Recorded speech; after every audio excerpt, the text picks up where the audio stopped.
Magandang araw na naman pong muli sa inyong lahat mga ka-vlog, boss, idol, regular viewer, silent viewer at kasama na rin po ang lahat ng mga OFW.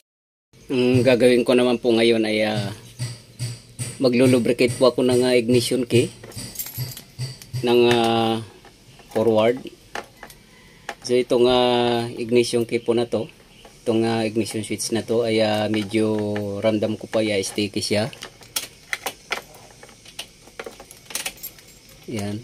So medyo maganit po siya. So itatry po natin na ilubricate siya para medyo magkaroon po ng free yung pag-move ng susi. Since luma na po yung sasakyan na to, so talagang ganun talaga mangyayari. Gumagana pa naman siya pero pakiramdam ko kasi medyo mahirap ibalik at maganit. So kailangan po natin i-lubricate. So ito po yung gagamitin kong pang cleaning niyan. Dalawa po. Ito WD-40 para malinis po yung loob. At pag na lubricate na po siya, na naging nag-move na yung sa loob, mga contact. So ito naman po yung natin, spray para ma-wash out po yung mga dumi-dumi sa loob. Ito kasi pag in-spray po natin ay automatic po madadry siya. At alalayan na lang siya ng hangin. Ito i-sprayhan para madry siya. At ito muna yung iuuna natin, itong WD-40 para ma-wash out yung mga langis-langis sa loob. So try na po natin.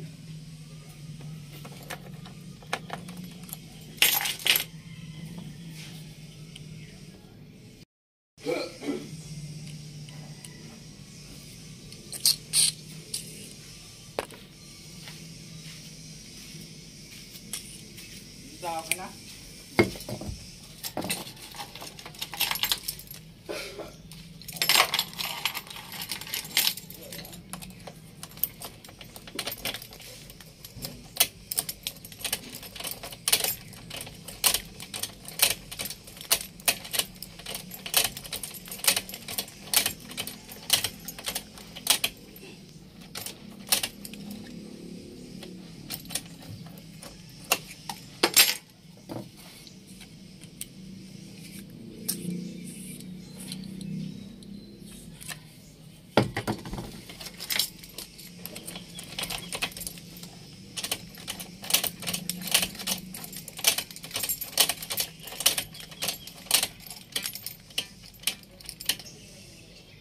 At ito po parang bumabalik na siya. Ayan, pag binitawan natin, kusa na siyang bumabalik. Kanina po kasi hindi ganyan.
Sige.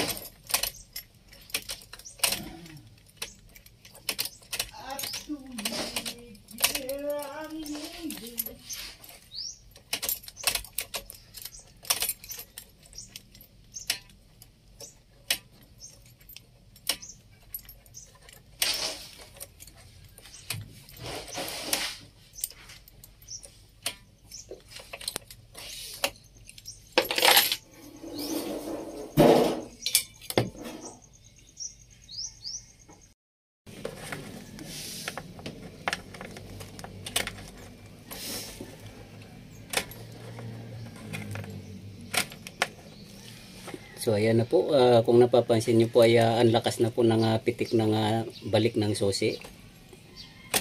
Ayan o. Ayan. Para na po siyang bago. Pag binitawan po natin ng nagpa-start tayo, so itodo po natin yung ikot. Pag binitawan natin ay ang lakas po ng balik niya.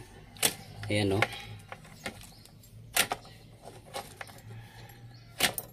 Yan. So ibig sabihin po natanggal po yung mga dumi-dumi sa loob na yun po yung nagpapa-sticky ng susi. Yan. So pag minsan po ay habang nag-i-spray po tayo hanggat hindi pa natatanggal yung dumi ay minsan po ay hindi natin matanggal to. So pag hindi po mabunot or hindi siya magalaw-galaw, so sprayan lang po ng WD-40. Pagtiyagaan lang po kasi gagalaw din po siya. So kaya na-stuck po yun dahil sa dumi yun ay bali kumakalang po siya. So i-sprayan lang ng WD-40, so mapapagalaw din siya. Baka isipin po nyo na hindi na matatanggal yung susi. Matatanggal po siya. Dumi po yung nagpapalak na yon habang nililinis siya. So baka mangyari po sa inyo, sabihin nyo nasira. So hindi po siya nasira, kundi yung dumi po ay natanggal. Yung po ang naglalak. So ngayon po ay bumabalik na siya kusa. Ayan o. So isprayan pa natin na ito po yung pampatuyo ng loob. Ito siya kasi pag inispray po natin kusa pong natutuyo yung hindi po siya liquid. Hindi po katulad nito, pag inispray natin ay basa po yung loob, hindi natutuyo. Pero natatanggal po yung kalawang. So kailangan po natin na patuyuin yung loob nito. So ito po yung kailangan. Ito. Para matuyo yung loob.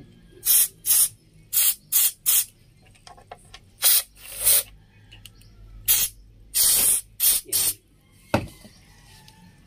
Tapos sasabayan na rin po ng hangin.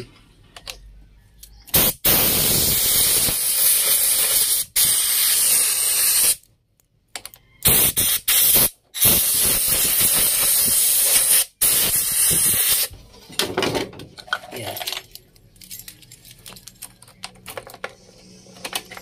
Yan po. So nangangamba po kasi ako dahil baka mamaya pagka ini-start po siya, hindi siya maibalik ng driver, so masisira po yung starter. So ngayon okay na po siya.